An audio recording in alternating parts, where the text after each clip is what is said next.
శ్రోతలకు నా హృదయపూర్వక నమస్కారములు. మన శ్రోతలలో ఒక సోదరుడు ప్రశ్నను పంపడం జరిగింది. ఆ ప్రశ్న, కర్మల ద్వారా మోక్షము పొందవచ్చా? ఎటువంటి కర్మలు మోక్షానికి దారితీస్తాయి? ఇది వాడి ప్రశ్న. అంటే వీరు ఈ కర్మల గురించి అనేక విషయాలు రాశారు, వాటిని అన్నింటినీ ప్రస్తావించట్లేదు. వారు అడిగిన దాంట్లో ముఖ్య విషయాన్ని ప్రశ్నగా చెప్పాను. వారు అడిగినటువంటి మొత్తం వారి సందేహాలన్నింటినీ ఒక పెద్ద ఉత్తరంగా రాశారు. వాటిని అన్నింటినీ దృష్టిలో పెట్టుకొని ఈ శీర్షికని వివరించే ప్రయత్నం చేస్తాను. అసలు కర్మ అంటే పని అని అర్థం. కర్మ అంటే పని, కదలిక, చైతన్యము. సృష్టి అంతా చైతన్యమయం. చైతన్యం అంటే కదలికలు ఉంటాయి. కదలికలు లేకుండా సృష్టి ఉండదు. అసలు సృష్టి అంటేనే నిరంతర కదలికలు. నిరంతర కదలికలు అంటే ఏంటి? ఒకే రకంగా కదులుతూ ఉండదు. కదలిక అంటేనే ఒక మార్పును సూచిస్తూ ఉంటుంది. అంటే సృష్టి అంతా చైతన్యమయం, కదలికలమయం. అది నిరంతర మార్పులమయం, మారిపోతూ ఉంటుంది. కదలికల వలన మార్పులు వస్తూ ఉంటాయి, చైతన్యము వలన కదలికలు వస్తూ ఉంటాయి. ఈ కదలికలకు ఆధారమైన మూల చైతన్యమును శక్తి అంటారు.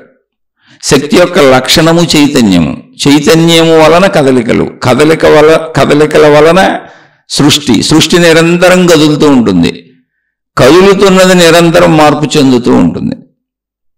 ఈ కదలికలు, ఈ మార్పు చెందటం అనేది సృష్టి యొక్క లక్షణం.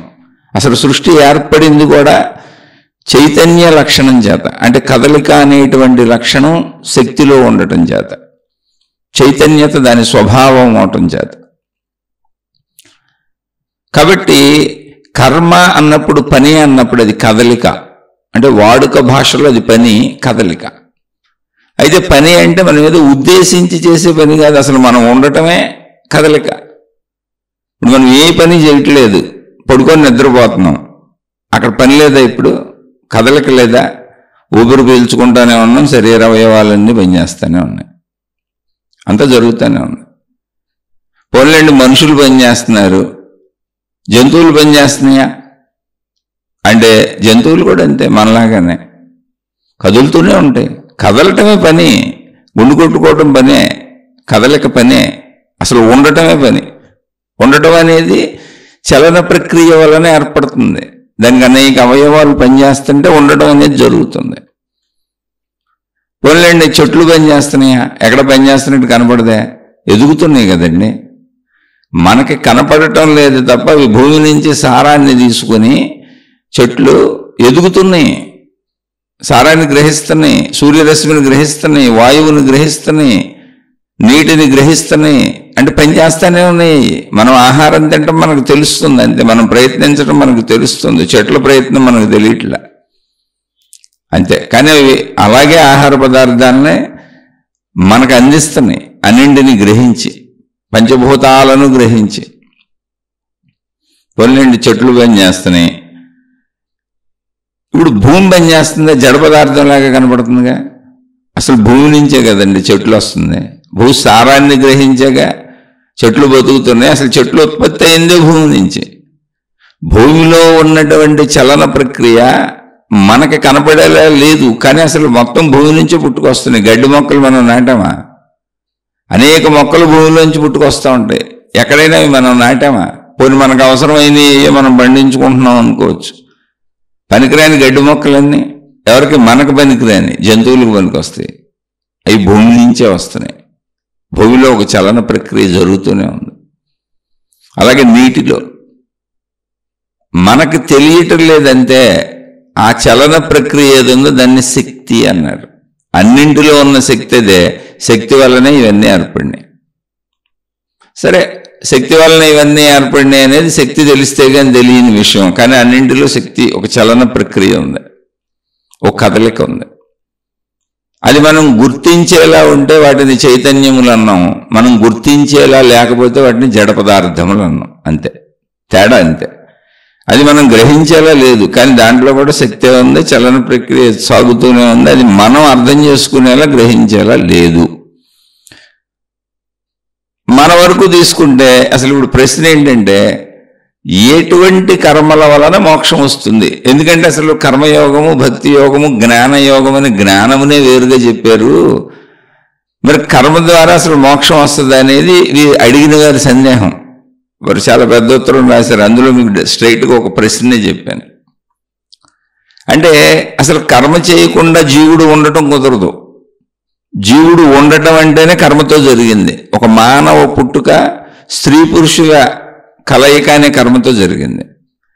అక్కడి నుంచి తల్లి గర్భంలో ఉన్నటువంటి శక్తిని స్వీకరిస్తూ నిరంతరం కదలిక జరుగుతూనే ఉంది. పిండం ఎదగడానికి కదలిక లేకుండా లేదు అసలు. అలా శరీరం ధరించడానికి మూలము కదలిక అయింది. శరీరం ధరించినాక మరణం వరకు శరీరం కదలికలతోనే సాగుతుంది. మరణానంతరం ఏం జరుగుతుందో మనకు తెలియదు కనుక అక్కడ వరకు మాట్లాడుకుంటున్నాం. అంటే అసలు సృష్టి అనేది కదలికలతోనే ఉంది. ఏది ఉన్నా ఏది కనపడుతున్నాయి ఇక్కడ, ఆ కదలికలే చైతన్యము, ఆ కదలికలే పని, ఆ కదలికలే కర్మ. ఆ కదలికల్లోనే అన్నీ కలిసిపోయి ఉన్నాయి. మంచులు, చెడులు, ప్రయత్నాలు, అనుభవాలు అన్నీ కలిసిపోయి ఉన్నాయి. మనం వృత్తి, వ్యాపార, ఉద్యోగాలన్నా ప్రయత్నాలన్నా ఆ కదలికల్లోనే ఉన్నాయి. ఆ ప్రయత్నం చేయకుండా విశ్రాంతి తీసుకున్నా కదలిక ఉంది. శరీరం గుండు కొట్టుకుంటుంది, బ్రతికే ఉన్నాం, ఊపిరి పీల్చుకుంటున్నాం, నిద్రపోతున్నా అదే జరుగుతుంది. కాబట్టి ఇక్కడ గుర్తుపెట్టుకోవాల్సింది ఏంటంటే కర్మలు ముందు, అంటే సహజంగా కర్మల్ని ఎలా చెబుతారు అంటే కర్మయోగము, భక్తి యోగము, జ్ఞానయోగం అన్నప్పుడేమో కర్మంతా శరీరంతో ఆచరించేటువంటి కర్మలు, దైవీపరమైన కర్మలు కావచ్చు, ఏదైనా కావచ్చు. భక్తి యోగం అన్నప్పుడు మనసుకు సంబంధించింది, మనసుకు ఉండేటువంటి భావన. ఇప్పుడు నా కుమారుడిపై ఉంటే అది వాత్సల్యము, నా భార్యపై, నా జీవిత భాగస్వామిపై, భర్తపై ఉంటే అది ప్రేమ. అలా ఒక్కొక్క బంధం, అన్నదమ్ముల అక్క చెల్లెల మధ్య ఉండేటువంటి దాన్ని సోదర ప్రేమ, తల్లిదండ్రుల మీద ఉండేటువంటిది అదొక గౌరవం, మాతృదేవోభవ, పితృదేవోభవ. అలా ఒక్కొక్క బంధం మీద మనసుతో, అంటే ఒక రిలేషన్, ఒక వ్యక్తికి ఇంకొక వ్యక్తికి ఉన్నటువంటి సంబంధ బాంధవ్యం మనసుతో ఏదుందో దానికి పేర్లు ఉన్నాయి. స్నేహం అని. అదే సంబంధం భగవంతుడితో ఉన్నప్పుడు, భగవంతుడి ఆకృతిని, ఆకారాన్ని ఇష్టపడుతున్నప్పుడు భక్తి అన్నారు. అది హృదయానికి సంబంధించింది, మనసుకు సంబంధించింది భక్తి. కర్మ శరీరానికి సంబంధించింది, అంటే శరీరంతో చేసేది. కర్మయోగము, భక్తి యోగము, జ్ఞానయోగము అన్నప్పుడు శరీరంతో సంబంధం లేకుండా, మనసుతో సంబంధం లేకుండా అంతర్గత జ్ఞానశక్తితో, అంటే విచక్షణా జ్ఞానాన్ని ఎక్కువ వాడేది. ఇప్పుడు జ్ఞానం వాడుతున్నాం కదా అని భక్తి కర్మ లేకుండా ఉండవు. శరీరం ఉంటుంది, మనసు ఉంటుంది, కానీ జ్ఞానం అధికంగా వాడబడుతూ ఉంటుంది. భక్తిలో జ్ఞానము ఉంటుంది, శరీరం ఉంటుంది, కర్మ ఉంటుంది, కానీ భక్తి అధికంగా ఉంటుంది, అంటే మనసు అధికంగా, ఊహ అధికంగా వాడబడుతూ ఉంటుంది. అలాగే కర్మయోగంలో భక్తి ఉంటుంది, జ్ఞానము ఉంటుంది, కానీ శరీరం అధికంగా వాడబడుతూ ఉంటుంది, క్రియాత్మకంగా ఉంటుంది. అది అక్కడ అంతే తప్ప అన్నీ ఉంటాయి. జ్ఞానం లేకుండా, అంటే ఈయన దేవుడు, దేవత అనే జ్ఞానం లేకుండా భక్తి ఎలా కుదురుతుంది వాళ్ళ మీద? ఆ జ్ఞానం ఉంటేనే భక్తి కుదురుతుంది. భక్తి కుదిరినాక, భక్తి అంటూ ఒకటి ఏర్పడినాక వాళ్ళకి ఏదో ఒకటి చేయకుండా ఎందుకుంటాం? నా కొడుకు, నా కూతురు, నా భార్య, నా భర్త, నా జీవిత భాగస్వామి అని అనిపించినప్పుడు ఏదో ఒకటి చేస్తాంగా. అలాగే భగవంతుడికి ఏదో ఒకటి చేయకుండా ఎందుకుంటాం? మనకు తెలిసిందేదో, మనం గ్రహించిందేదో అది చేస్తాం. అలా చేయటం క్రియ. ఆ భగవంతుడి మీద ఒక ఆసక్తి కలగటం భక్తి. అసలు ఆయన భగవంతుడు, ఆవిడ దేవత అని తెలియటం జ్ఞానం. ఇవి ప్రతి విషయంలో ఈ మూడు కలిసే ఉంటాయి. అది భౌతికమైన, ఆధ్యాత్మికమైన. అలా కర్మకు వచ్చేటప్పటికి అసలు సహజ కర్మ, అంటే కర్మల్ని ఊరికనే ఆధ్యాత్మికతలు, అంటే భక్తి మార్గంలో చెప్పుకున్న కర్మల ప్రకారమే చెప్పుకుందాం. ఊరికనే నిత్య, నైమిత్తిక, కామ్య, నిషిద్ధ కర్మలు. నిత్య, నైమిత్తిక, కామ్య, నిషిద్ధ కర్మలు.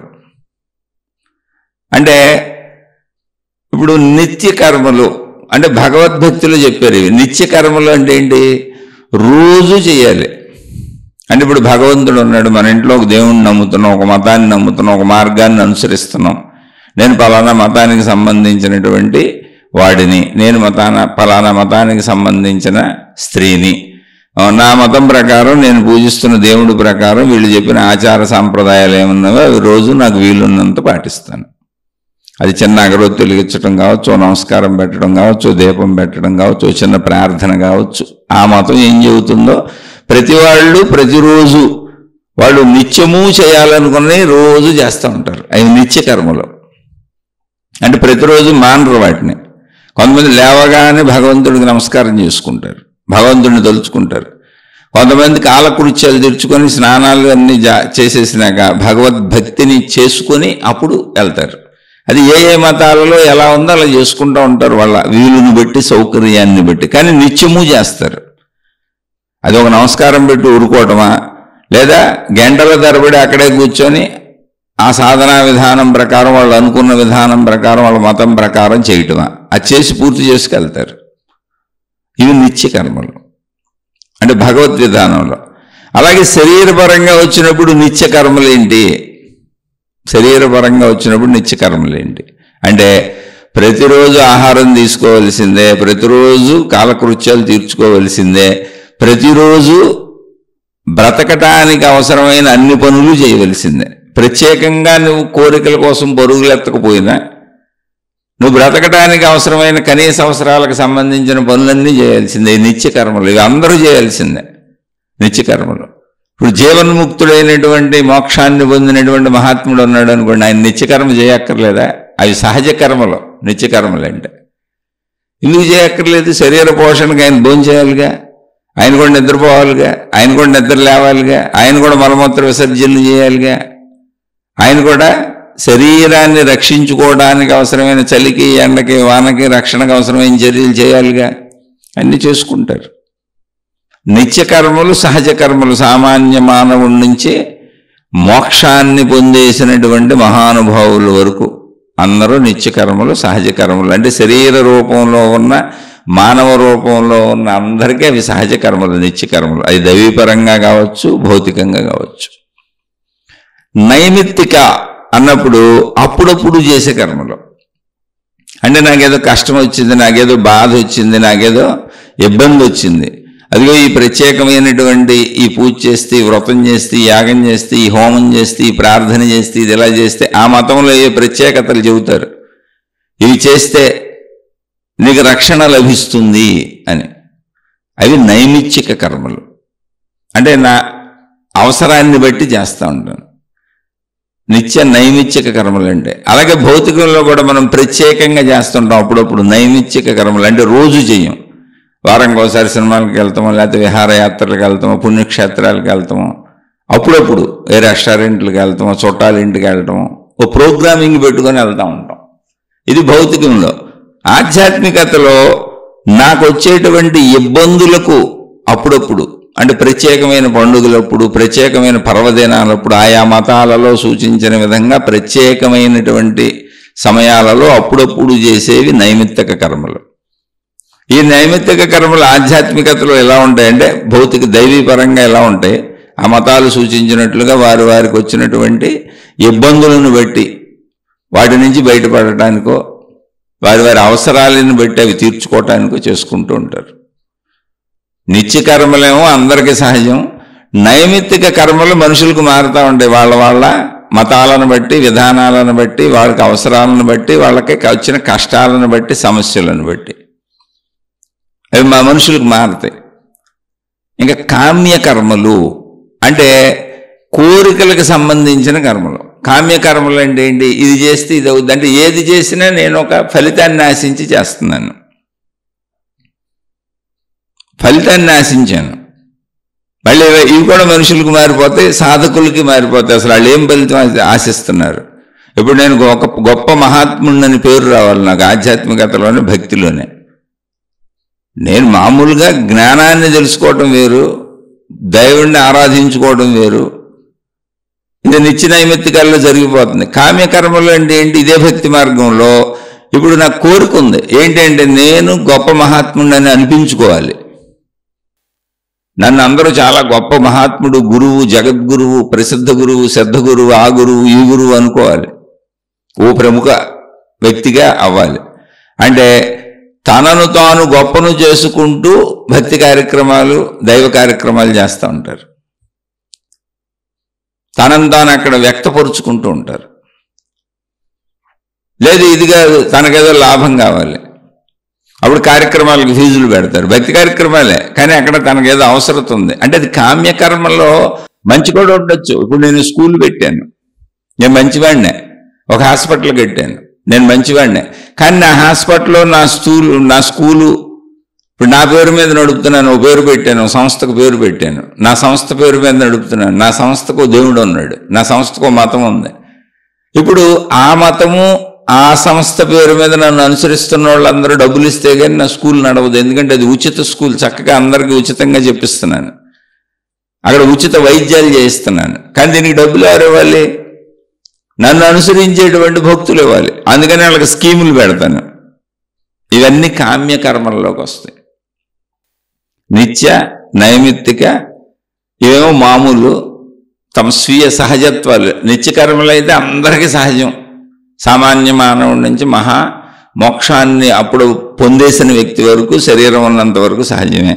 నైమిత్తికాలు అవసరాలను బట్టి అప్పుడప్పుడు, అంటే అనారోగ్యం వస్తే వైద్యం చేయించుకున్నట్టుగా అప్పుడప్పుడు, అవి అవసరాలను బట్టి. ఇవి అందరికీ సహజమే, కానీ మారుతూ ఉంటాయి మనుషులకి.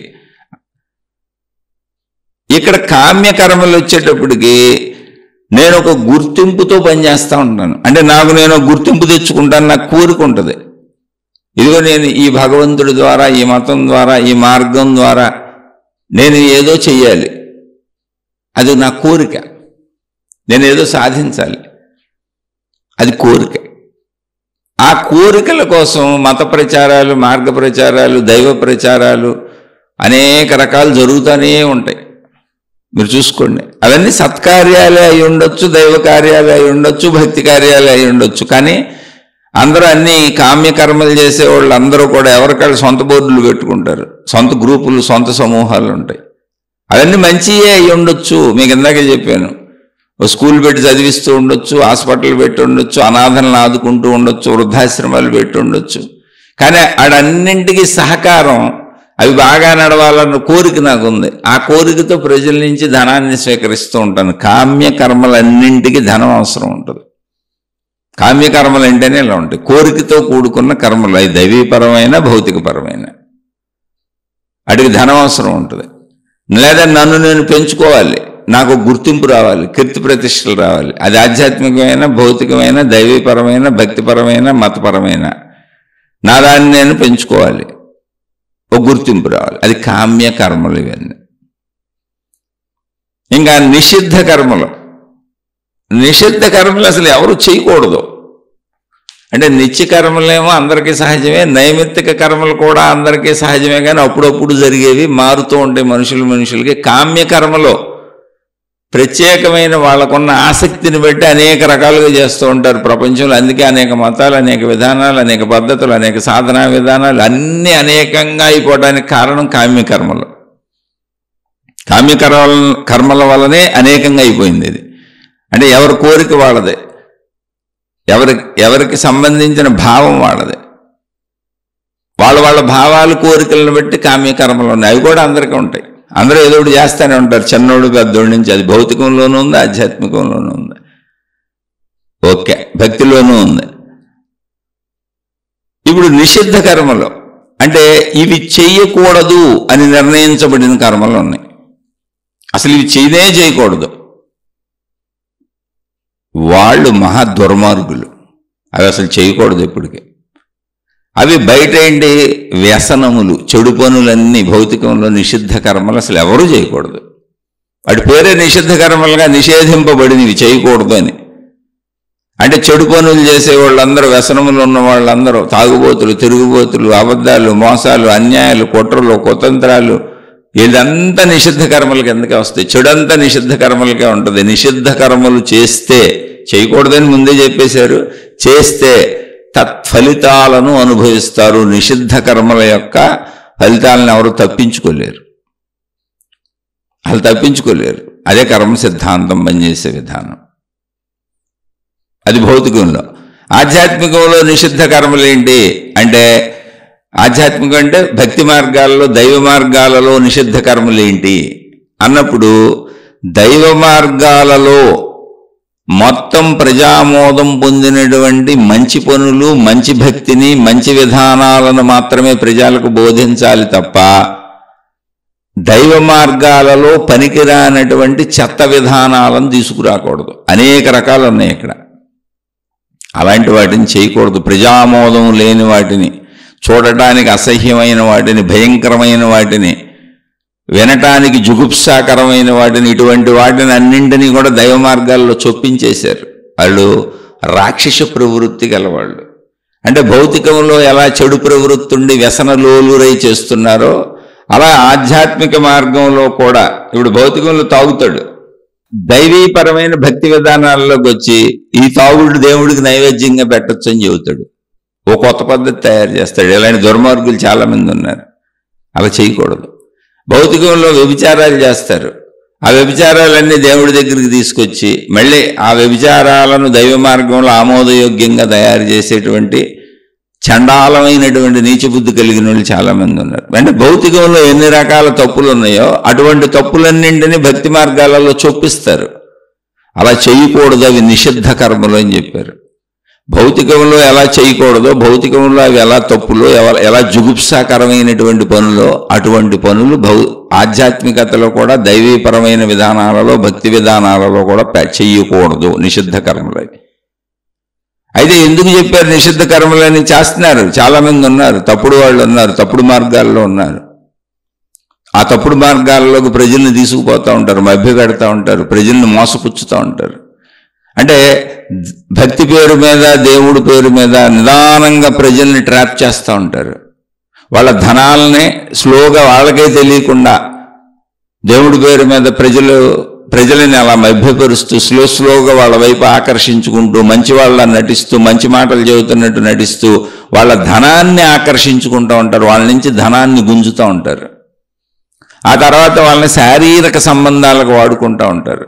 ఆ తర్వాత వాళ్ళని వాళ్ళ యొక్క పనివాళ్లుగా తయారు చేసుకొని వీళ్ళు యజమానులుగా కూర్చొని, అయితే దానికి పేరు అలా బెటరు, వాళ్ళని అన్ని రకాలుగా వాడేసుకుంటూ ఉంటారు. వాళ్ళ చేత అన్ని రకాల సేవలు చేయించుకుంటూ ఉంటారు. ఇవి కూడా నిషిద్ధ కర్మల కిందకే వస్తాయి. నిజమైనటువంటి భక్తి కలిగినటువంటి ఎవరైనా సరే, నిజమైనటువంటి దైవ మార్గంలో ఉన్న ఎవరైనా సరే తాము ఇతరులకు మేలు చేస్తారు, తాము ఇతరులకు సేవలు చేస్తారు, తాము ఇతరులకు సహాయపడతారు.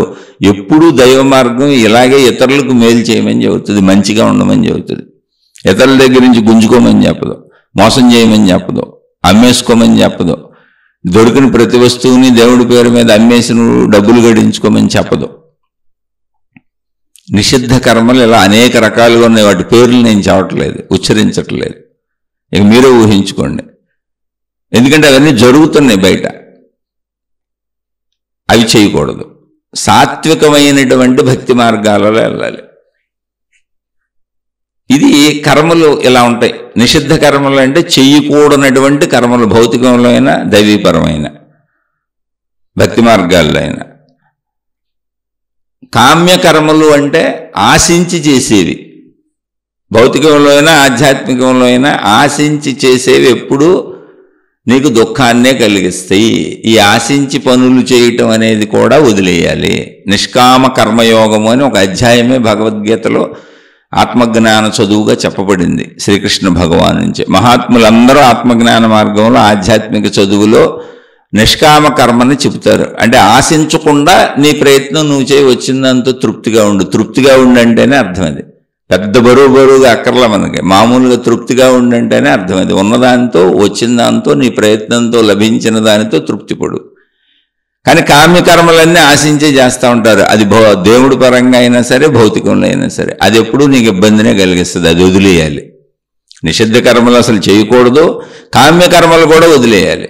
నైమిత్తిక కర్మలు అంటే అప్పుడప్పుడు చేసేవి, వచ్చే సమస్యల నుంచి, బాధల నుంచి, కష్టాల నుంచి తప్పించుకోవడానికి లేదా అవసరాలను తీర్చుకోవడానికి, అవి కూడా వదిలేయాలి. అప్పుడప్పుడు చేసే నైమిత్తిక కర్మలు కూడా వదిలేయాలి. ఎందుకని అవన్నీ అవసరార్థమేగా చేస్తున్నావు. లేదా చెయ్యి, ఎలాంటిది, పుణ్యక్షేత్ర యాత్రలో ఏదో భగవద్ దర్శనాలు అప్పుడప్పుడు వెళ్ళటం కుదురుతుంది, రోజువారీ జీవితంలో కుదరకపోవచ్చు. లేదా మామూలు భౌతిక జీవితం, లేదా వారంకి ఒకసారి సినిమాకి వెళ్తాను, వారంకి ఒకసారి ఏదో పార్క్కి వెళ్తాను, ఎప్పుడన్నా ఒకసారి మా కుటుంబాన్ని తీసుకొని రెస్టారెంట్కి వెళ్తాను, అలాంటివి చేయొచ్చు. అవి చిన్న చిన్న సహజమేనే, అవేం తప్పు కాదు, ధర్మబద్ధంగా అన్నీ చేయొచ్చు. ఇక నిత్యకర్మలో రోజు ఏదో ఒకటి నేనున్న మతంలో, నేనున్నటువంటి మార్గంలో దేవుడో గురువో అక్కడ సామాన్యంగా నేను చేసేది ఏదో చేసుకుంటాను. ఎందుకంటే శరీరంతో ఉన్నాను కాబట్టి, నేను పరిమిత భావంలో ఉన్నాను కాబట్టి నా మనసును ఒక మంచి మార్గంలో నడిపించుకోవడానికి చేసుకుంటాను. ఇది ఎవరైనా చేయొచ్చు, సహజ క్రియలే. అయితే అవి కామ్య కర్మలు కాకూడదు, నిషిద్ధ కర్మలు కాకూడదు. నిత్య నైమిత్తిక కర్మలు ఎలా ఉండాలంటే కామ్య కర్మలు కాకూడదు, నిషిద్ధ కర్మలు కాకూడదు. సహజంగా చక్కగా భగవంతుడి కోసం భగవంతుడికి నమస్కరించు, అది నిత్యము నమస్కరించు.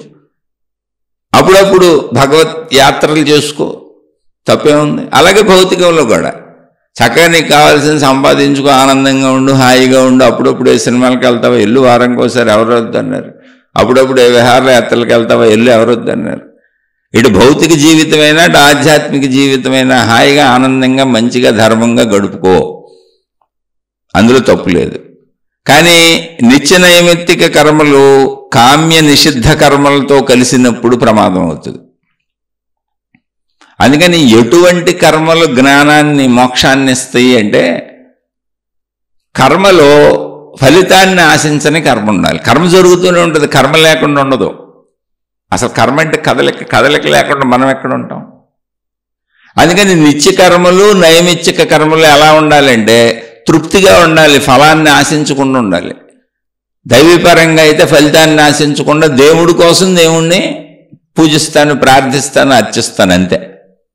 ఆయన దేవుడు కనుక, ఆవిడ దేవత కనుక, ఈ సృష్టికి కారకులు వాళ్లే కనుక, ఈ సృష్టి శక్తి కనుక వాళ్ళని ఆరాధిస్తాను, అంతే. నా ప్రయత్నంతో నాకు లభించిందంతా తృప్తిగా ఉంటాను.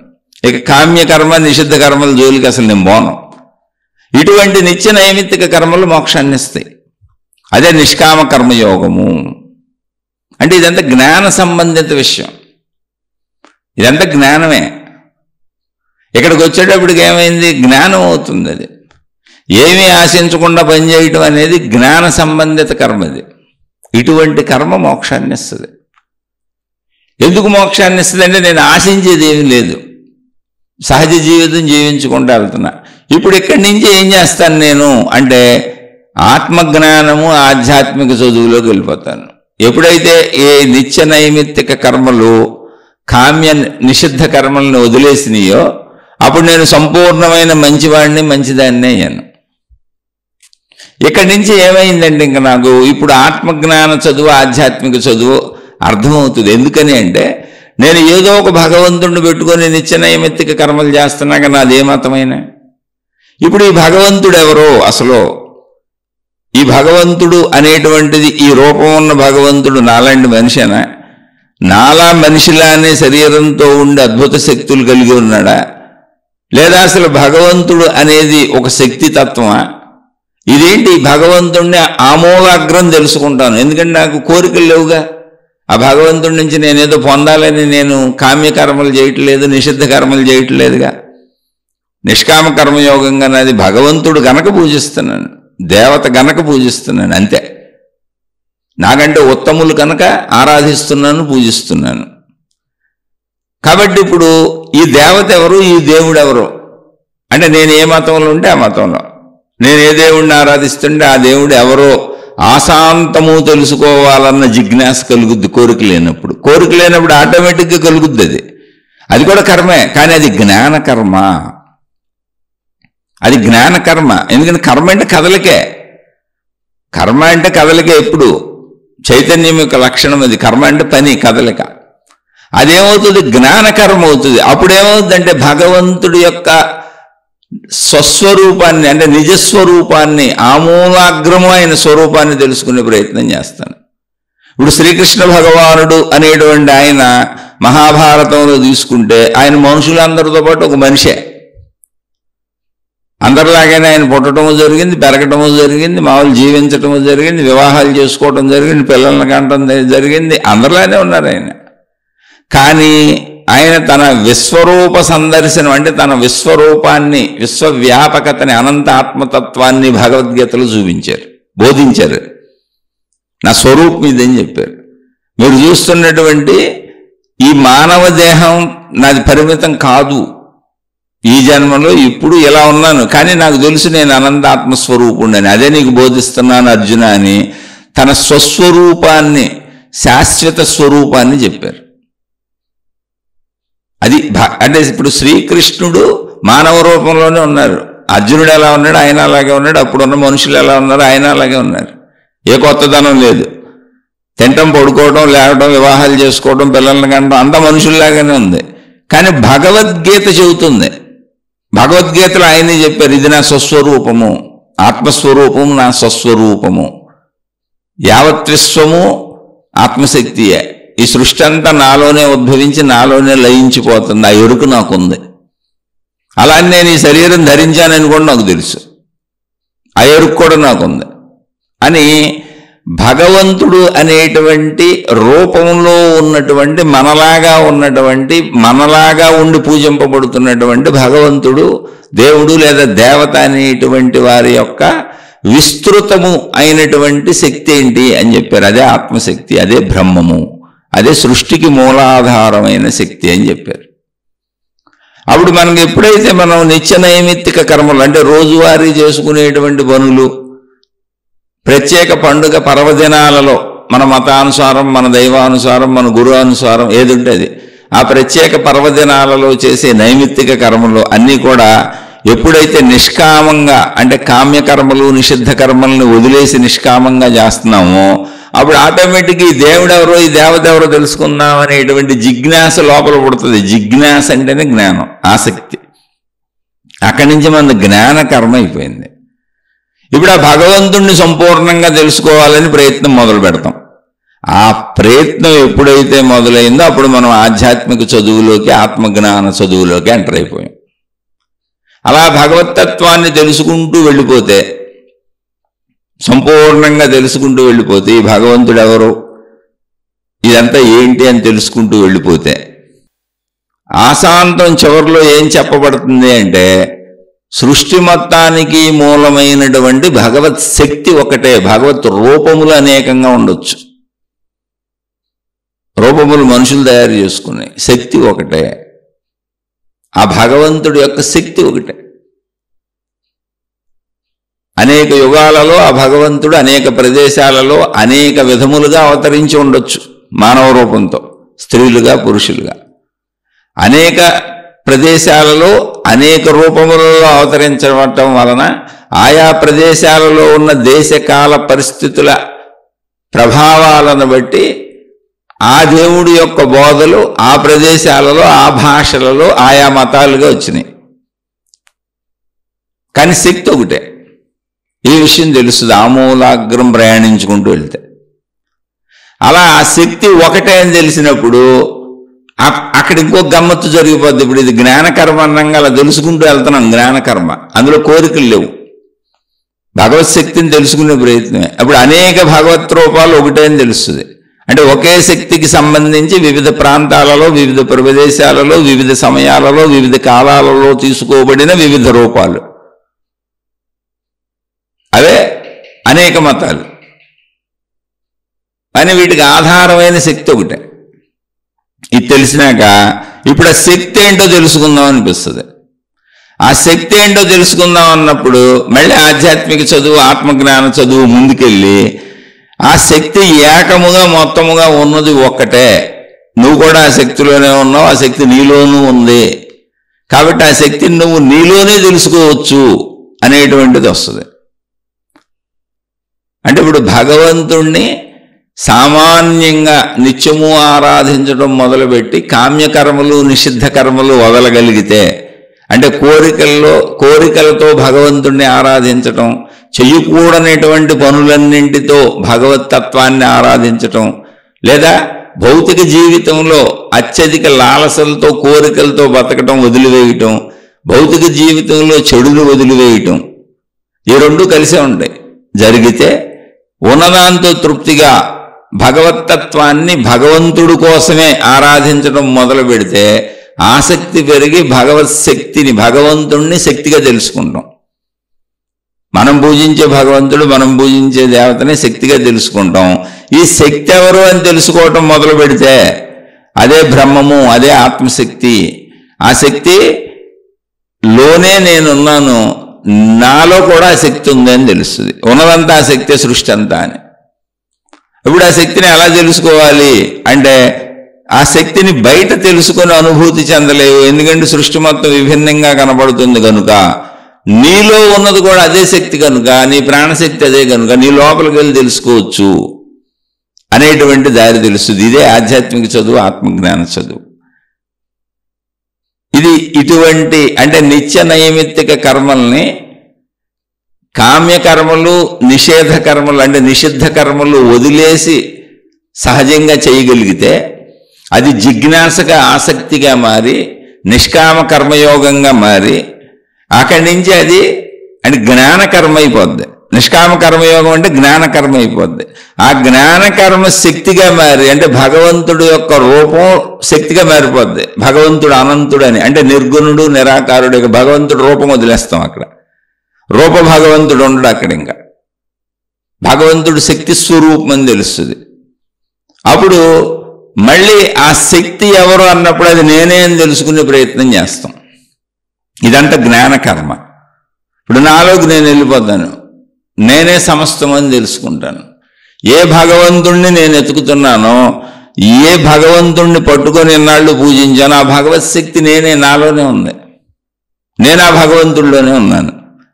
నాకు ఆ భగవత్ శక్తికి భిన్నత్వము లేదు అనేది ఎప్పుడు తెలిసిందో అప్పుడు నేను ఔన్నత్యంతో ఉన్నతంగా జీవించడం మొదలు పెడతాను. జీవన్ముక్త దశ అంటారు దాన్ని, మోక్షం అంటారు. ఏది అనుభవం అయితే. అంటే ఏ కర్మల ద్వారా మోక్షం వస్తుంది అంటే నిత్య నైమిత్తిక కర్మలు చేసుకుంటూ అంటే జాగ్రత్తగా జీవిస్తాడు భౌతికంలోని ఆధ్యాత్మికంలోనూ. కామ్య నిషిద్ధ కర్మలు వదిలివేయగలిగితే జ్ఞానకర్మలోకి ప్రవేశిస్తాం. జ్ఞానకర్మలో నిష్కామ కర్మయోగాన్ని ఆచరించుకుంటూ సాగి అసలు ఈ భగవంతుడు ఎవరు అని తెలుసుకునే ప్రయత్నం చేస్తే ఆ భగవంతుడు మనం అనుకుంటున్నటువంటి రూపము కాదు, అది శక్తి అని తెలుస్తుంది. అప్పుడు ఈ శక్తి ఏంటి అని తెలుసుకునే ప్రయత్నం చేస్తే యావత్ విశ్వానికి మూలాధారము ఈ శక్తి అని తెలుస్తుంది. ఈ శక్తిని ఎలా తెలుసుకోవాలి అనే ప్రయత్నం చేస్తే మళ్ళీ దాన్ని తెలుసుకుంటూ వెళ్తే ఇదంతా జ్ఞానకర్మే. ఆ సాధనా విధానాల్లో అంటే ఆ సాధనా కర్మలు, జ్ఞానకర్మలు చేసుకుంటూ వెళ్తే ఆ శక్తి నాలోనే ఉన్నది, నేనేం తెలుస్తుంది. ఇప్పుడు నేను ఆ శక్తిని నాలో అనుభవించటానికి ఆధారత నాకు కుదురుతుంది. ఆ శక్తిని నాలో నేను అనుభవించగలుగుతాను, ఉన్నదని తెలుసుకోగలుగుతాను. ఆ శక్తిని తెలుసుకునేటువంటి భావన ఏదుందో, ఆ శక్తి నేనే అని నాకు తెలియబడే భావన ఏదుందో ఆ భావన పేరే ఆత్మసాక్షాత్కారము, మోక్షము. ఏ కర్మలు మోక్షానికి దారితీస్తాయి అంటే జ్ఞానకర్మ మోక్షానికి తీసుకెళ్తుంది. జ్ఞానకర్మ దాకా రావాలి అంటే నిషిద్ధ కర్మలు వదిలేయాలి, కామ్యకర్మలు వదిలేయాలి, నిత్య నైమిత్తిక కర్మలు సహజంగా చెయ్యాలి. ఈ నిత్య నైమిత్తిక కర్మ కూడా జ్ఞానకర్మగా మారిపోద్ది ఒక టైంకి. సహజ నిత్య నైమిత్తిక కర్మలు, కామ్యకర్మలు, నిషిద్ధ కర్మలు వదిలివేసినప్పుడు జ్ఞానకర్మగా మారుతాయి. జ్ఞానకర్మ అని నేను మీకు పదం ఉపయోగించి చెప్పాను తప్ప జ్ఞానకర్మ అని ఉండదు. ఇంకా జ్ఞాన మార్గం అది అంతే. జ్ఞానంతో పోతా ఉంటావు, కానీ అక్కడ కదలిక ఉంటుంది, ఆలోచించటం ఉంటుంది, కూర్చొని సాధన చేయటం ఉంటుంది, నీలోకి నువ్వు ప్రవేశించటం ఉంటుంది, ధ్యానం ఉంటుంది, తపస్సు ఉంటుంది, అన్నీ ఉంటాయి. కానీ ప్రాపంచికంలో తిరుగుడు ఆగిపోద్ది. అది దైవీపరమైందైనా ఏ విధానమైందైనా ఇక ప్రపంచంలో పరుగులు ఆగిపోతాయి. అక్కడికి వెళ్ళాలి, ఎక్కడికి వెళ్ళాలి, ఏదో చేయాలి, ఏదో చూడాలి అనేది అన్నీ ఆగిపోతాయి. నీలోకి నువ్వు ప్రవేశించడం మొదలైపోద్ది. దాన్నే ఆధ్యాత్మిక చదువు, ఆత్మజ్ఞాన చదువు అని రోజు ఈ శీర్షికల ద్వారా చెప్పుకుంటున్నాం. అయితే ఎటువంటి కర్మలు మోక్షం వైపుకు వెళతాయి, మోక్షానికి దారితీస్తాయి అన్నారు కాబట్టి జ్ఞానకర్మగా చెప్పాను. అంటే నిత్య నైమిత్తిక కర్మల నుంచి జ్ఞానకర్మకి ప్రమోషన్ వస్తుంది. ఎవరికి? కామ్యకర్మలు నిషిద్ధ కర్మలు వదిలివేయగలిగిన వాళ్ళకి. నిషిద్ధ కర్మ అంటే చెడు, కామ్యకర్మ అంటే కోరికలు. కోరికలు వదిలే, మంచి కోరికలే చెడ్డ కోరికలు అని చెప్పొద్దు. మంచి కోరికలు ఉండకూడదు, చెడ్డ కోరికలు ఉండకూడదు, అసలు నీ గురించిన గుర్తింపే నీకు ఉండకూడదు అలా వదిలివేయగలిగినప్పుడు. అలా సాగుతున్నప్పుడు నిత్య నైమిత్తిక కర్మల నుంచి వచ్చిన ప్రమోషన్ జ్ఞానకర్మ. ఆ జ్ఞానకర్మ మోక్షానికి తీసుకెళ్తుంది. ఒకసారి ఆలోచించి చూడండి. అంటే మీరు అడిగారు కాబట్టి క్లుప్తంగా చెప్పాను. దీన్ని చాలా వివరంగా కావాలంటే ఉదాహరణలతో కూడా, అనేక ఉదాహరణలతో చెప్పుకోవచ్చు. ఇలా వెళ్ళిన మహాత్ములు ఎంతోమంది ఉన్నారు. ఇవన్నీ అలా సాగుతూ ఉంటాయి. తమను తాము తెలుసుకుంటూ వెళ్ళిన మహాత్ములు ఎంతోమంది ఉన్నారు. ఇప్పుడు వేదవ్యాసుల వారు ఉన్నారు.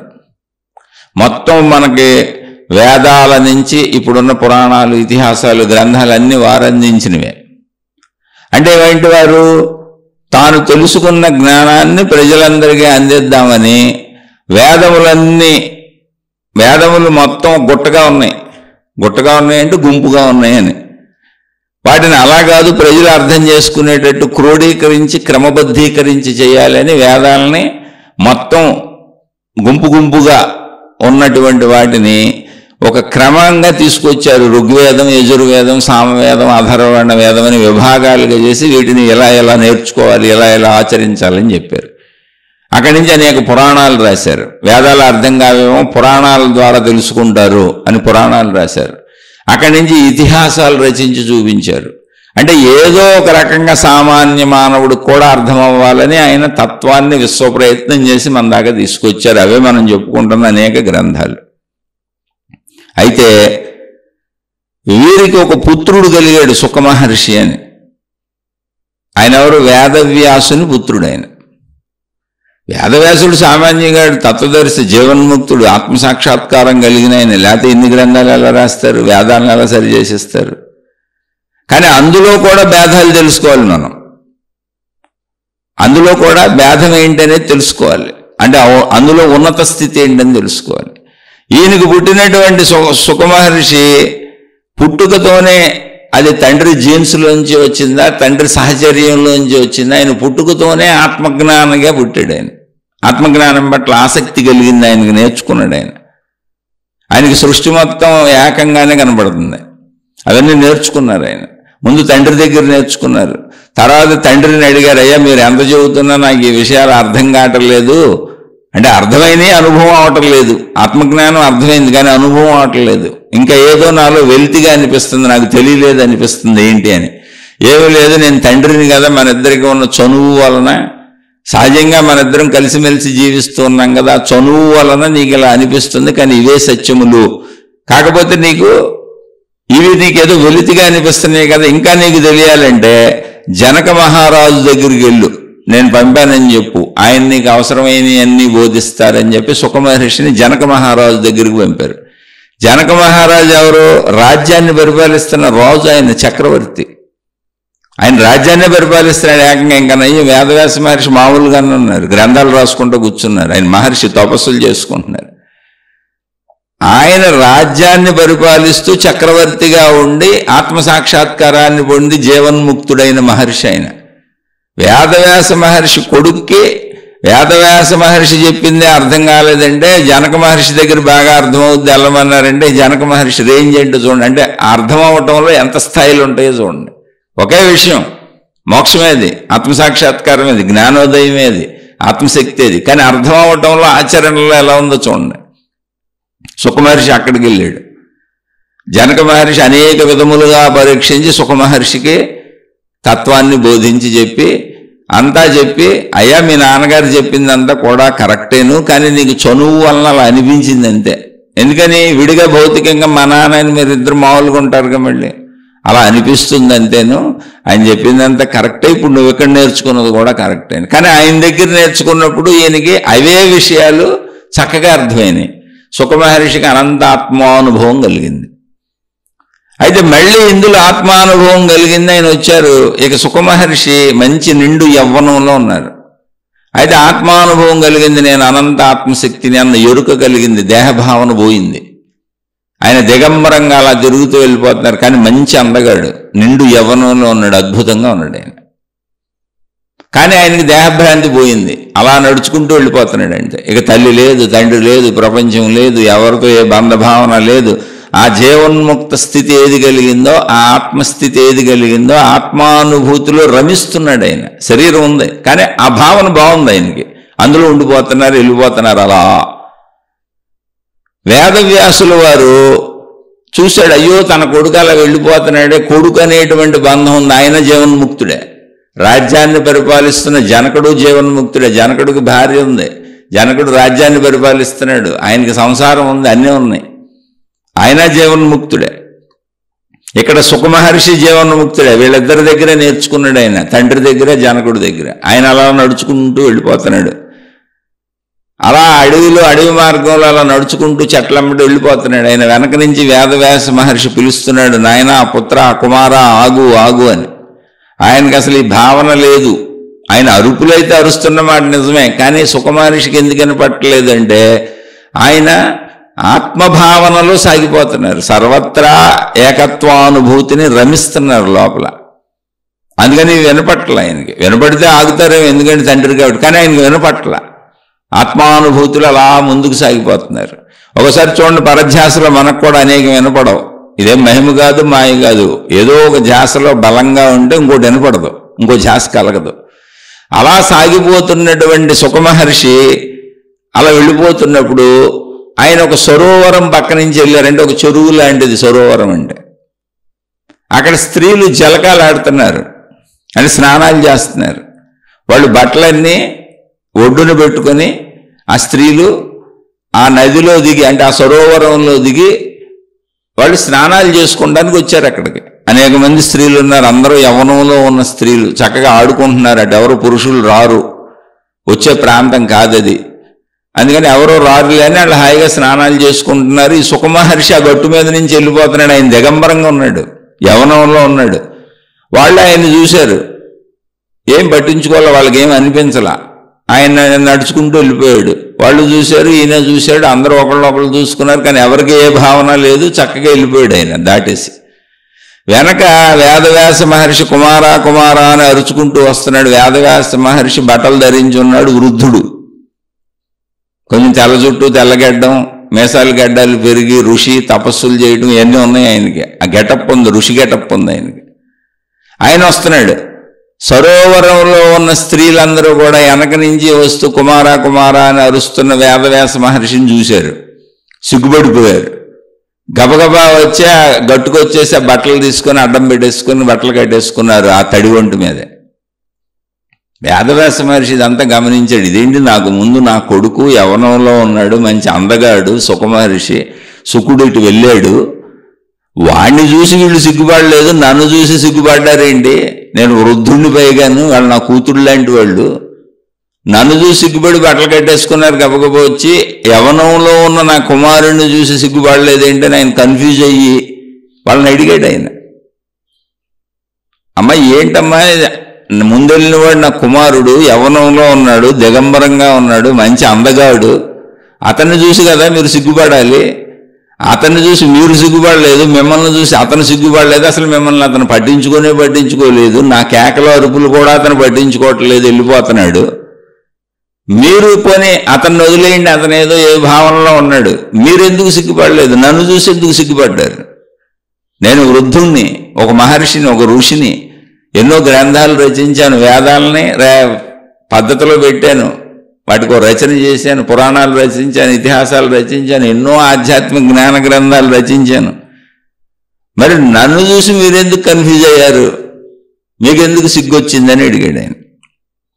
వాళ్ళు చెప్పారు, అయ్యా ముందెళ్ళిన ఆయన చూస్తే మాకు ఏ భావం కలగలేదు, మేమేం చేయం, అసలు మాకు లోపల భావమే అనిపించలేదు. ఆయన వెళ్తాం మాకు తెలుసు, ఆయన మేము చూసాం, ఆయన దిగంబరంగా ఉన్నాడు, కానీ ఆయన పురుషుడని మేము స్త్రీలమని మాకు అసలు భావనే రాలేదు, అసలు ఆ భావన పుట్టలేదు మాకు. ఇదిగో ఈ చెట్లు, ఈ పుట్టలు, ఇవన్నీ పక్షులు ఎగురుతున్నాయి, అలా ఉంది, అలాగే అనిపించింది ఆయన చూస్తే కూడా మాకు, అందుకని మాకు సిగ్గు అనిపించలేదు.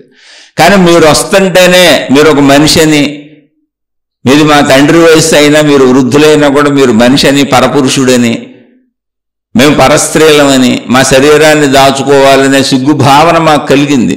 అందుకని ఈ బట్టలు కట్టుకున్నాం. అయితే ఎంతో జ్ఞాని అయినటువంటి వేదవ్యాస మహర్షి, ఆయన సామాన్యుడు కాదుగా. అప్పుడు ఆయనకు అర్థమైంది, ఓహో సుఖమహర్షి భావన అనంతత్వంలో ఏకాత్మ భావనలో లీనమైపోయింది. అందుకని ఆ మాటలు వినపట్టలేదు ఆయనకి. ఎవరికి? సుకుడనే నా కొడుక్కి. ఆయన ఆత్మతత్వంలో లీనమైపోయి ఉన్నాడు. అందుకని నేను పిలిచిన పలకట్లో వెళ్ళిపోతున్నాడు. నేనేమో మోహభావంలో ఉన్నాను, ప్రస్తుతం కుమారుడు భావంలో ఉన్నాను. నేను జీవన్ముక్తుడినే, ఆత్మజ్ఞానం తెలుసు, అన్నీ తెలుసు. కానీ దేహభావంలోకి వచ్చి నా కుమారుడని అనుకుంటున్నా. గ్రంథాలు బోర్డు రాశాను, అన్నీ చేశాను. కానీ నేను దేహభావంలో నా కుమారుడని పిలుస్తున్నా. అందుకని నాకు శరీర భావంలో ఉన్నాను కనుక వీళ్ళందరికీ శరీర భావం పుట్టింది. ఆయన ఆత్మభావంలో ఉన్నాడు కనుక ఆయన భావమే వీళ్ళ మీద ప్రసరించి వీళ్ళకి ఎటువంటి భావము కలగలేదు ఆయన పట్ల. అదే యద్భావం తద్భవతి. మన లోపల ఎటువంటి భావాలు ఉంటాయో అటువంటి భావాలే మన ఎదురుగా ప్రతిఫలిస్తాయి సృష్టిలో. అందుకని ఏ కర్మలు మోక్షాన్ని ఇస్తాయి అంటే అంతటి మహానుభావుల చరిత్రల్లో కూడా మనకి ఈ సత్యాలను చెప్పారు. ఇంతగా వాళ్ళు తక్కువ వాళ్ళని కాదు, మనం అర్థం చేసుకోవడానికి జీవన్ముక్త స్థితిలో, జ్ఞాన స్థితిలో ఉన్నటువంటి మహాత్ములకు కూడా మనోస్థితులు ఎలా ఉంటాయి, దేహస్థితికి వస్తే ఎలా ఉంటుంది, ఆత్మస్థితిలో ఎలా ఉంటుంది అనేవి అనేక మంది మహాత్ములతో పోల్చి అనేక రకాలైనటువంటి కథలు, ఇతిహాసాలు, పురాణాలు మనకు అందించారు. వాటి నుంచి జ్ఞానాన్ని సేకరించుకొని ఇప్పుడు మనం ఎలా ఉన్నాం, ఎక్కడ ఉన్నాం, మన మానసిక స్థితిగతులు ఎక్కడున్నాయి, అక్కడి నుంచి ముందుకు ఎలా ప్రయాణించాలి అనేది తెలుసుకోవాలి. అదే జ్ఞానకర్మ. జ్ఞానకర్మలు మోక్షానికి తీసుకెళ్తాయి. జ్ఞానకర్మల దాకా మనం వెళ్ళాలి అంటే నిత్య నైమిత్తిక కర్మల్లో కామ్యకర్మలు ఉండకూడదు, నిషిద్ధ కర్మలు ఉండకూడదు. అది భౌతికమైన, దైవీపరమైన. ఎప్పుడైతే నిత్య నైమిత్తిక కర్మల్లో భౌతికమైన, ఆధ్యాత్మికమైన, భౌతికమైన, భక్తిపరమైన మీరు కామ్య నిషిద్ధ కర్మల్ని వదిలేశారో, కామ్య అంటే చెప్పాను మంచి అయినా సరే, వదిలేశారో వెంటనే మీది జ్ఞానకర్మగా మారిపోద్ది. జ్ఞానకర్మ మీకు మోక్షానికి దారి చూపిస్తుంది. అది ఇలాంటి ఉదాహరణలు ఎన్నో చెప్పుకోవచ్చు. ఎంతోమంది మహాత్ములు ఉన్నారు. విషయం అర్థం అవడానికి ఈ చిన్న ఉదాహరణ చెప్పాను. అటు జనక మహారాజు, ఇటు వేదవ్యాస మహర్షి, ఇటు సుఖ మహర్షి. ఇలాంటివి ఎన్నో ఉన్నాయి కథలు, పురాణాలు. అందులోంచి సారాన్ని తెచ్చుకోవాలి. మనం ఎవరికాళ్ళం అన్వయించుకోవాలి. అన్వయించుకొని జ్ఞానకర్మగా మార్చుకొని ముందుకు నడవాలి. ఆలోచించి చూడండి. అర్థమైతే ఆచరించుకునే ప్రయత్నం చేయండి. జ్ఞానకర్మ మోక్షానికి దారితీస్తుంది. జ్ఞాన కదలిక కూడా జ్ఞానకర్మే.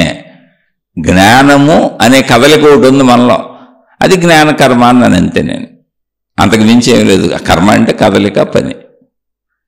ఇక్కడ ప్రశ్న, ఎటువంటి కర్మలు మోక్షానికి తీసుకెళ్తాయి, దారితీస్తాయి అంటే జ్ఞానకర్మ మోక్షానికి దారితీస్తుంది. అదే ఆధ్యాత్మిక చదువు, ఆత్మజ్ఞాన చదువు. ఆలోచించి చూడండి. 1-2 సార్లు వినండి.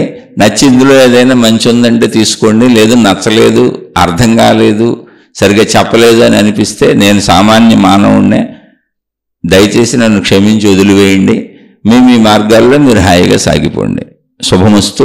మీకు, మీ కుటుంబ సభ్యులకు మేలు చేకూరుగాక. మరొక కొత్త శీర్షికతో కలుసుకుందాం.